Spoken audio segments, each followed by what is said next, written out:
Damn it. ఏంటిటా కుండబద్దలు కొడతా అత్త. నమస్కారం, కుండబద్దల ప్రేక్షకులకు స్వాగతం. జగన్మోహన్ రెడ్డి మళ్ళీ అమరావతి వద్దు అని అంటున్నాడు.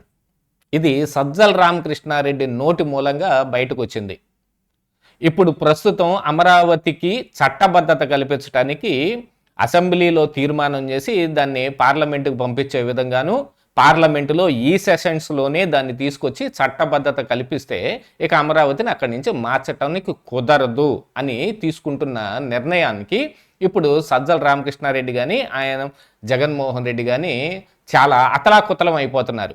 ఇలాంటి నిర్ణయం ఏదైనా ఒకటి చేస్తే మళ్ళీ మనం రాగానే మన ఇష్టం వచ్చినట్టు 3 ముక్కల రాజధాని ఆడటం కుదరదు, మన ఇష్టం వచ్చినట్టుగా రాజధాని మార్చుకోవటం కుదరదు, వైజాగ్ వెళ్ళిపోదాం. అప్పుడు గతంలో 3 రాజధానుల బిల్లు పెట్టి నానా యాగి చేసి చివరకు 3 రాజధానుల బిల్లుని రద్దు చేసుకున్నారు. వాళ్ళు వెనక్కి తీసుకోవటం జరిగింది. సిఆర్డిఏ రద్దు బిల్లు, 3 రాజధానుల బిల్లుని వెనక్కి తీసుకున్నారు. మరి ఇక దాంతో అమరావతి మీద వైఎస్ఆర్ కాంగ్రెస్ పార్టీ స్టాండ్ ఏమిటి అని అంటే ఈరోజు సజ్జల రామకృష్ణారెడ్డి నోటి మూలంగా మళ్ళీ బయటకు వచ్చింది. మళ్ళీ తిరిగి జగన్మోహన్ రెడ్డి గెలిస్తే గనుక మళ్ళీ 3 ముక్కల ఆట ఆడటం గ్యారెంటీ అని ఆయన నోటి ద్వారానే చెప్పినట్టయింది. అసలు అసెంబ్లీలో ఈ తీర్మానం పెట్టాల్సిన అవసరం ఏమొచ్చింది? మీరు మండలిలో కూడా చర్చ పెట్టాలి కదా. అంటే మండలిలో మాకు బలం ఉంది, మేము మండలిలో పోరాటం చేస్తామంటున్నారే, అట్లాంటిది ఇప్పుడు చట్టబద్ధత కానివ్వకుండా ఆపుకోవటానికి మళ్ళీ వస్తే 3 ముక్కలాట పేరుతోటి మళ్ళీ అతలాకుతలం చేసేయటానికి ఒక పావు దొరుకుతుందేమో అనే ఉద్దేశంతో మాట్లాడుతున్నారు. ఇదంతా వాళ్ళకి మనసులో ఉన్న విషం కక్కటం కానీ, అమరావతి పైన ద్వేషం చూపించటం కానీ.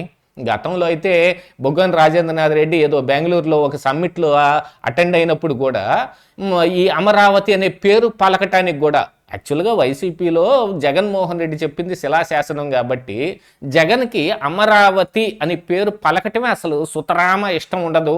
అలాంటి దాన్ని వీళ్ళు కూడా ప్రదర్శిస్తుంటే ఇప్పుడు మళ్ళీ అమరావతి మీద విషం కక్కటానికి వాళ్ళ వంతు కృషి వాళ్ళు చేస్తున్నట్టుగా కనపడుతుంది.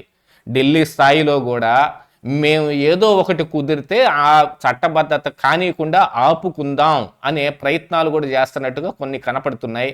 ఎందుకంటే గతంలో మరి జగన్మోహన్ రెడ్డి బెంగళూరులో సీక్రెట్ మీటింగ్ పెట్టి ఆయన కేసుల గురించో లేకపోతే మిగతా వాటి గురించో వేటి గురించో చర్చించాడని అనుకున్నారు. కానీ ఇప్పుడు అందులో ఇది కూడా ఇంక్లూడ్ చేసుకొని ఇప్పుడు అమరావతి బిల్లుని చట్టబద్ధం కానియకుండా చేయటం కోసం పార్లమెంటులో విపరీతంగా కృషి చేస్తాం అనేదైతే బయట కనపడతా ఉంది. యాతావాత చూసి అసలు సజ్జల రామకృష్ణారెడ్డి ఎవరు, ఎందుకని అమరావతి మీద ఎన్ని మాటలు మాట్లాడుతున్నాడు? గతంలో అమరావతి ప్రాంతంలో ఉన్న చుట్టుపక్కల మొత్తం ఎయిడ్స్ ప్రబలంగా ఉందని సాక్షి మీడియాలో ఒక జర్నలిస్ట్ కృష్ణరాజు అనే ఒకటి చేత మాట్లాడిచ్చారు. ఆ తరువాత అసలు సజ్జల రామకృష్ణారెడ్డి నేరుగా రంగంలోకి దిగి అమరావతి చుట్టూతా దెయ్యాలున్నాయి, భూతాలున్నాయి, మొత్తం వాళ్ళందరూ దెయ్యం పట్టిన వాళ్ళలాగా ప్రవర్తిస్తూ ఉన్నారు అని ఇవన్నీ చేసే ప్రయత్నం ఒకటి జరుగుతుంది. ఇక కూటమి అధికారంలోకి వచ్చిన దగ్గర నుంచి ముమ్మరంగా అక్కడ వర్క్స్ జరగటం ఇవన్నీ జరుగుతుంటే 3 సార్లు ఫైర్ యాక్సిడెంట్ జరిగిందంటే దాని వెనక కుట్ర లేకుండా ఎలా ఉంటుంది? మొన్న జరిగిన ఫైర్ యాక్సిడెంట్ మీద మరి సిట్టు కూడా వేస్తే అవి ఆ పైప్ లైన్స్ ఖచ్చితంగా దాదాపుగా 130-140 డిగ్రీల సెంటీగ్రేడ్ పెచ్చున్న ఉష్ణోగ్రతలో కానీ అవి తగలబడే అవకాశం లేదు.